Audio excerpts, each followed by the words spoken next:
Right, let's talk about UFC Vegas 68, headlined by Derek Lewis and Sergey Spivak. Going through this card, this is the casuals guide, right? So just a little tidbit on every single fighter in every fight along the card. If you want to hear some hilarious pronunciations, there are a lot of Asian fighters on this card with names that I am going to struggle with. I'll give it my best shot. Am I confident in getting the pronunciations right on every single one?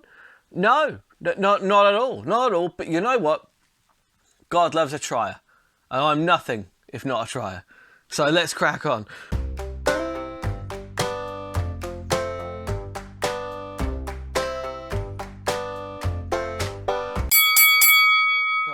We're going to start off in the flyweights, men's flyweights. You've got Tatsuro Taira versus Jesus Aguilera. Now, that's no relation to Christina, I don't think. I mean, I didn't check. Could be. Either way. Taira, he's very tall for 125. That's one thing I noticed. 5'7". That's like my height, right? And I'd have to cut off a leg to get down to 125 pounds. That's crazy. Although these guys, they suck out a lot of water. He probably weighs more than me on fight night. Bastard. Anyway, he's got a good reach. He's got two of his last UFC fights. The last one was in October. He got an armbar. He's got 6 submissions. He tends to mainly go for the head and arms, the rear naked chokes, and he is undefeated. Undefeated. Jesus Aguilar is he's the shorter man, 5'4", which is pretty normal for 125 pounds. Zero reach, that's going to be a problem though. I think that might just be the UFC stat makers being lazy there, honestly. He scored a guillotine on the Dana White Contender Series, and this is his UFC debut. Mexican fighter. He's got 6 submissions, 4 of them guillotines, so I think he's got a good one. He's going to be going for that guillotine. Now, I don't know a great deal about either one of these guys. Logic dictates that Jesus is going to attempt the guillotine at some point. But other than that, Taira is a giant for 125. He shouldn't really be allowed down there, but we will have fun. He's going to have fun wailing on a guy half his size. I'm going with Tatsuro Taira, the Japanese fighter, to get that one. Jan Yoing Park taking on Denis Tulilian. Now, this is South Korea versus Russia, I believe. Middleweight division. You've got Park. He's shorter. He's giving up a lot of reach. He beat Eric Anders, though. That's a pretty big win, to be fair. Eric Anders isn't bad. He's a bit hit and miss, let's be fair. So, look, take your pick on the methods. He spreads his methods around really well. He likes he likes a little bit of decision, a little bit of knockout, a little bit of submission. He loves it. Denis Tulilian, Russian, I believe. I cannot get his name at all. He's the taller guy, 6'1". He's got a 7-inch reach, so he's got a 5-inch reach advantage in this one. He's an M1. He's a former M1 guy, like over in Russia. 9 of his 11 wins are by knockout, so I would say he's not bad at knocking people flat. So for me, just because of the height and reach and the knockout rate, I am taking the scary-looking Russian kickboxer whose passport says that he is 34, but I ain't buying that. He is 45 V's a day. Look at his face. Good Lord. He might just smoke a lot and sleep on his face, to be fair. Anyway, next you've got the flyweights again. Ladies this time. Ji Hyun Kim versus Mandy Bohm, German, I believe. So, the height and reach are exactly the same, basically. Kim has a terrible record. 4 straight losses in a row. Whew. How is she still in the UFC? Is this division really that weak? Come on, man. Mandy Bohm. She's lost both of her UFC fights by decision. Outside of that, her wins are varied. She likes a rear naked choke if she's going for a submission. That's all I know, really. The smart money on this one is on one of these ladies to lose by decision because they've got 6 decision losses between them. So in their last 6 fights, this is a trash off, guys. This fight is a trash off. Now, purely because it seems like Kim's favourite thing is losing by decision, 4 in a row, one of which was to Meatball Molly.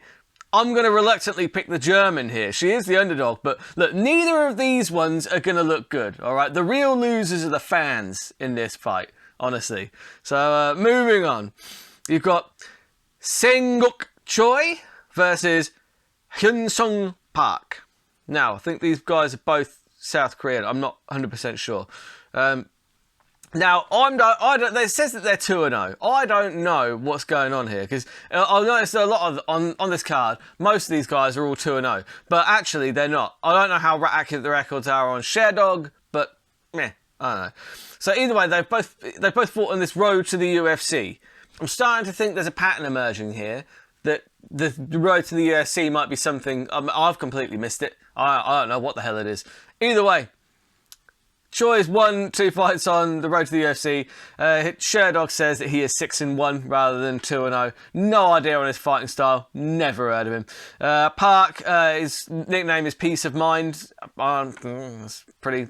I don't know. I have no words for that. No words at all. He's taller, he has a slight reach, he's 2-0.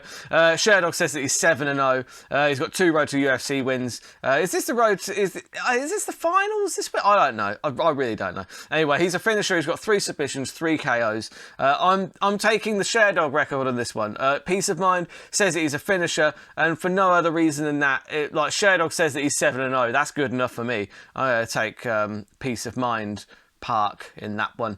And then you've got Tashiomi Kazama, the silent finisher, versus Rinya Nakamura. And basically, 1-0 is the silent finisher according to the UFC. Sherdog says that he's 10-2 with 8 finishes, but he does it quietly apparently because he is the silent finisher. Although, right, I don't know how real those fights are. He's got 2 wins by hammerlock. I don't know about that, guys. Come on, hammerlock? Come on, isn't that like a 70s WWF kind of thing? You know, the hammerlocks and like Hacksaw Jim Duggan used to do. I don't know. I don't know about all that. I don't know how accurate these records are. Rinya Nakamura, 2-0. He's the hybrid. Sherdog says that he's 4-0 with 4 knockouts. He doesn't have any hammerlocks though. So look, I'm seeing a lot of these road to the UFC fights. Is this a thing? I don't know. Could someone tell me what this is?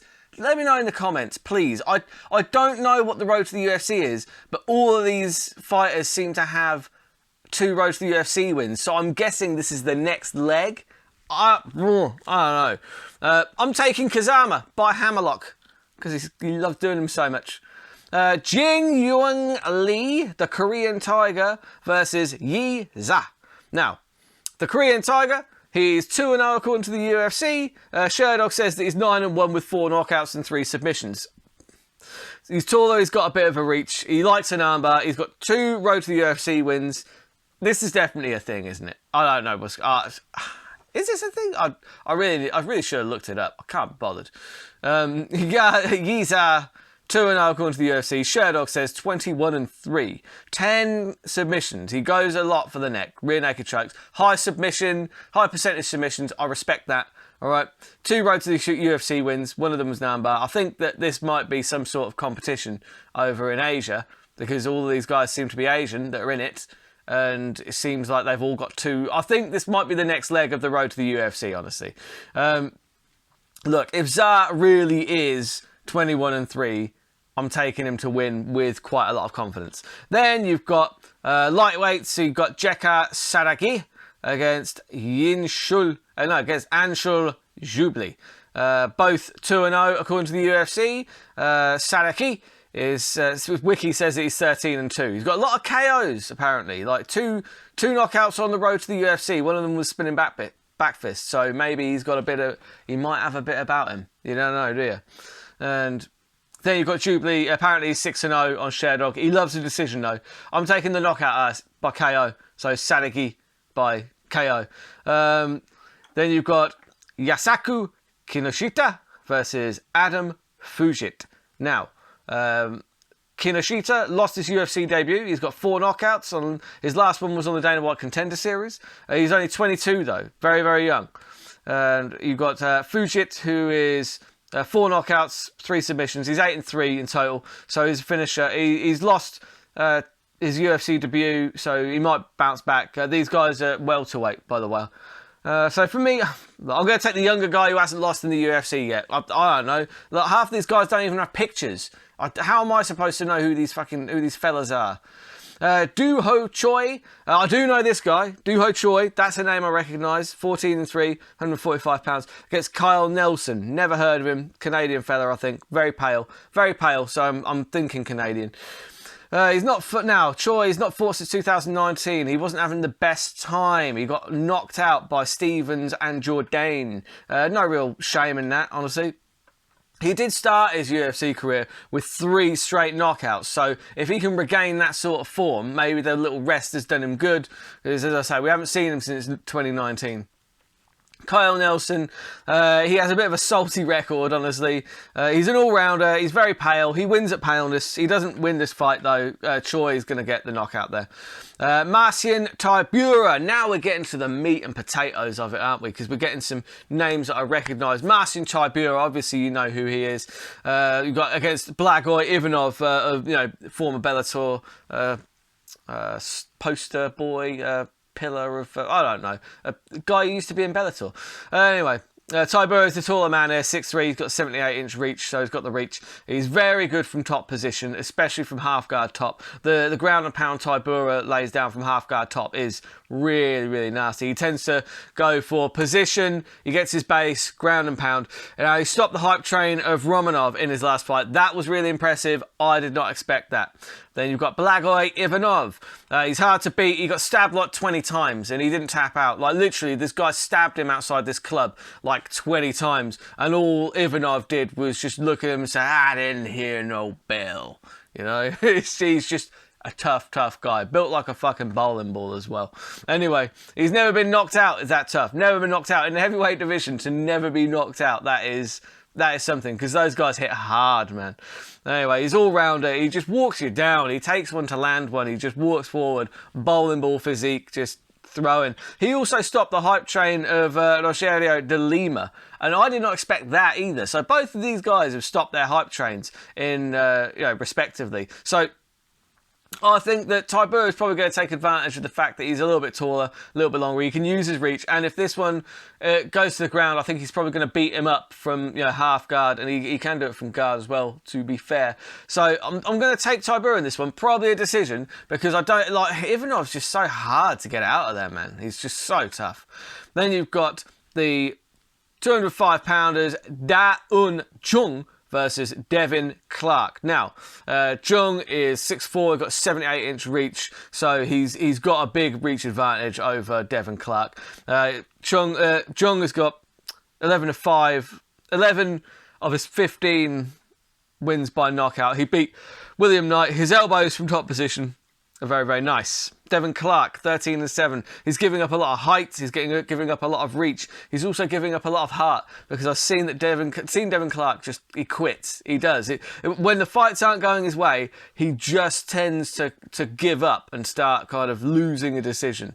He's let me down on a couple of bets in the past as well. So honestly, Devin Clark is dead to me, and I think that he gets beat down by knockout in this one. If you could do me a favour, whilst you're here, could you hit the subscribe button? Thank you. Anyway, Derek Lewis versus Sergey Spivak, the main event. So Lewis 26-10, Sergey Spivak 15-3. So the experience goes in favour of Lewis, but Spivak's also been around a long enough time that the experience doesn't really factor in this one. So I want to see what shape Derek Lewis is in, because look, I'll bring it up here. You've seen him on Instagram. He looks like a fucking light heavyweight. Like what is going on? He looks in great shape. Now, is Lewis reaching the point in his career where he's like, look, I'm getting stopped by these top guys, because he's been stopped in his last 2 against Tai Tuivasa and Pavlovich, but Pavlovich he's my dark horse of the heavyweight division. I think he's going to be the champ. I don't think there's necessarily too much to worry about if you're losing by knockout to Pavlovich. So if I think that Lewis is reaching that point where he's like, if I want to get my hands on that belt, I'm going to have to take the next step when it comes to conditioning, cardio, speed, that kind of thing. He's already got unbelievable knockout power. We know that. He touches people, they sleep. He's got the most knockouts in UFC history. He just tends to struggle against guys who are faster, who can also hit pretty hard, because there's an up end to that power where it's wasted. You don't need all of that power to get people out of there. A lot of that power is kind of unnecessary. So maybe he starts focusing more on being quicker, lighter on the feet, because it's not that his hands aren't quick. His hands are plenty quick, right? His hands will come up and hit. His hand speed is actually frightening. But he tends to plod a little bit and then throw like a switch kick. It's weird. He's got a weird style, but we love that style. We do. I'm a huge Derek Lewis fan because he's old school. He's like a dinosaur, really. Sergey Spivak, he's coming off some good wins, man. He's got the momentum in his favour. He beats Sakai and Hardy, and he's pretty fast for heavyweight. That's going to be a problem for Derek Lewis, because if Spivak's got the speed, we've already seen the blueprint of how to beat Derek Lewis. Just be quicker than him, make sure that you kind of overwhelm him, and you'll find the knockout eventually. Spivak's got excellent top control as well. That's another problem, because I think that if he gets top control, half guard top, I could see him doing to Lewis what he did to Tai Tuivasa in the getting the head and arm choke. So look, I think that whilst Lewis has struggled in his last couple of fights, he seems to be coming in shape. And let's not forget, he's been against the elite of the elite lately. Now, also, this one isn't in Texas. For some reason, Derek Lewis, bless him, tends to struggle in Texas. So this one's not in Texas. Lewis seems to be coming in shape. That knockout power, you can't count him out at all. Look, I'm going to take Lewis with no confidence whatsoever. I am going to take Derek Lewis. I could easily see Sergey Spivak just overwhelming him, getting the takedown, and possibly getting a head and arm choke here. But either way, I'm really looking forward to this fight. I'm going to do a much deeper dive into this one. That's going to be over on my Patreon. So the Burt Locker on Patreon. Head over to that if you want to see my deep dive into the main event, Derek Lewis versus Sergey Spivak. Other than that, if you could just help me out by hitting subscribe, that'd be amazing. And we'll see how all these fights pan out. We'll see if any of my bets actually come off next time. So until then, keep those odds long and those bets terrible.